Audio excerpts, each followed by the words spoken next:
Hey guys, Jarek and Komodo here, going to be doing some more Black Ops 1. This time I'm going to be using the unholy Famas, the thing that everyone hates in this game. I've talked about it before, the AUG is better. I don't think the Famas is overpowered, but I'm using it because the Famas is really fun to use. And this could be, I guess you could call it the try-hard class, sleight of hand Famas. If I was really going try-hard, I'd have Ghost set too, but I prefer hardline because I like getting my kill streaks. And I rarely run out of ammo before I get my kill streaks. I can always pick up someone else's gun. I'm pretty good with basically all the guns in this game. As long as it's not a stupid sniper, which I'm not terrible with, I just don't want to snipe. I'd sooner use my pistol than run with a sniper. But hey, let's go on with the commenting on comments. Alright, so this comment, I totally misread this name.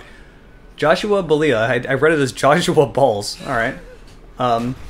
This was on the Halo 2 anniversary, the Halo 2 versus Halo 2 anniversary comparison video. He says, you have to do it again with the Spartan hands. This is a fairly common comment I am getting, and the thought did occur to me before I posted the video.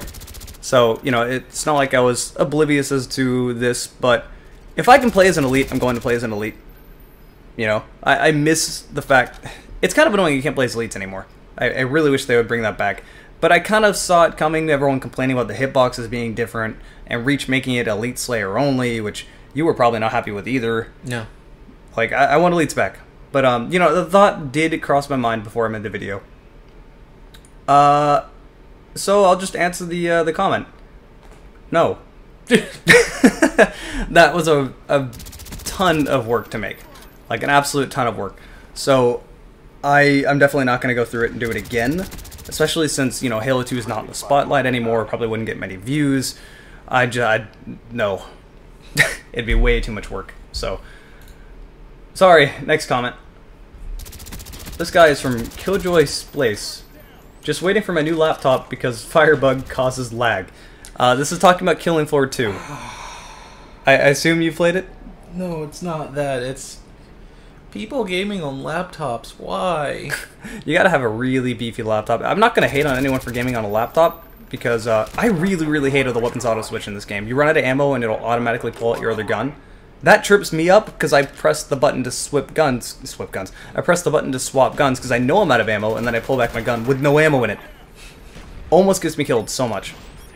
But I mean, if you're moving around a lot, like say Ars, who's in the Marines, and he's constantly going from place to place, you know, there are logical reasons. So I'm not gonna hate on anyone for gaming on the laptop. That's what they do. But you gotta get a really beefy laptop to have one that can really play on games. That said, the reason I picked out this comment was because, yeah. Ever since the update, Killing Floor 2 has kind of had some big frame rate issues. And not core Killing Floor 2. Core Killing Floor 2 is fine. But there has been some new options they've added in called Gibbs and Gibbs and Fluids. You can choose one or the other. When you choose Gibbs and Fluids, it literally tells you you need to have a 980 or higher to use the setting. Which I'm kind of mad about. I'm sure within time they will kind of tone this down a little bit. I'm not surprised at all. It's an NVIDIA thing, so I mean these kind of things with NVIDIA, anything usually frame rate hog. I mean, look at PhysX. So it looks awesome, don't get me wrong, it's actually pretty amazing, but I have a 980 Ti and it even lags for me, especially the fluids option mainly.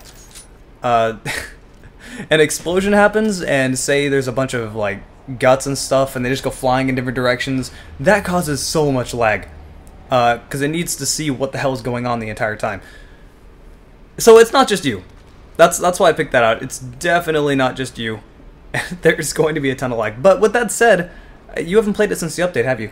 Yeah, all of that was pretty much Chinese to me, because I was working 2 jobs for like a month or so I didn't have time to do much of anything. Some advice I would tell people, do not sacrifice your own happiness. Like... If you're having to work too much, you know, just give it some time. Eventually, things will eventually kind of go back to normal and work themselves out. But I would rather be a little tight on money rather than working 24/7, not having any fun. This is one person's fault, and I hate them forever for it. I'm afraid. Do you really want to continue or no? It was Bird.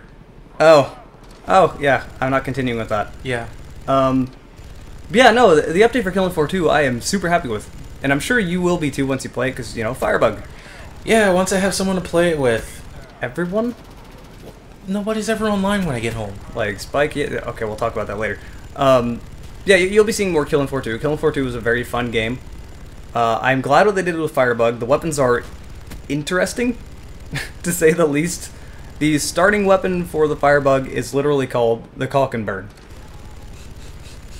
And you were... You're trying to contain yourself, and it's just like, no. So, I looked at it. I saw gameplay, and I was like, why does it look like a tube of caulk? God.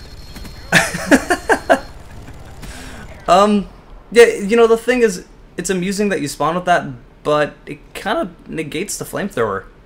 Because once you get the flamethrower, why would you ever use this? It's pretty much a mini flamethrower that's not as good, with less ammo. And you already run out of ammo with the flamethrower as is, so... I don't know. I will say I definitely do like the flamethrower's design, and with the new options, the new graphical settings, the fire looks better. You know, I said before when I did the weapon showcase and I was looking at the fire, I'm like, man, that fire looks really bad. But it actually looks pretty good now, which I'm definitely very happy with. It added a lot to the graphics of the game.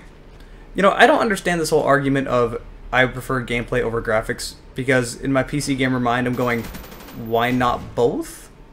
Like, I don't get why you can't have both. This confuses me. Like, you know, Far Cry. Great example. That game looks fantastic, and it's very fun. Assuming you're not playing the single-player missions. But, yeah, that's interesting, and what's even more interesting to me is that they added a microwave gun. I think you saw it a little bit, right? Yes. That thing is amazing. I thought it was beautiful. I thought it was amazing in Crysis 2, and I was like, you know, the novelty's probably going to wear off. I've already seen it in another game. I've already made aliens pop, literally. No. Absolutely no. They become fleshy, dry ice bombs. It's like a piñata full of blood and guts. Aren't we all? Oh god, fire. Speaking of fire. I'm surprised that didn't kill me. You know, I never see anyone running with that. I didn't know it was a thing until literally tonight. It's a flamethrower attachment. It's pretty amazing. I did not know it existed. But, yeah, that's pretty cool. I'm really happy they added Firebug. They also added Demolitions Expert. Or it's just called Demolitionist now. Which I'm happy with now, too, because I didn't like it in Killing Floor 1. But in Killing Floor 2, it is pretty useful. So you spawn with this weird cluster bomb pistol.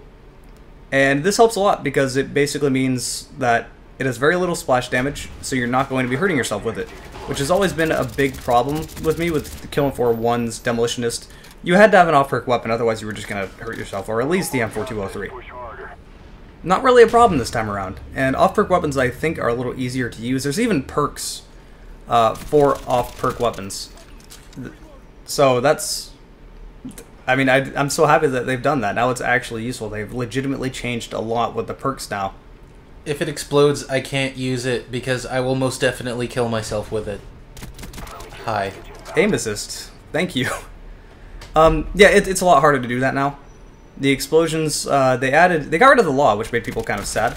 But they did add an RPG.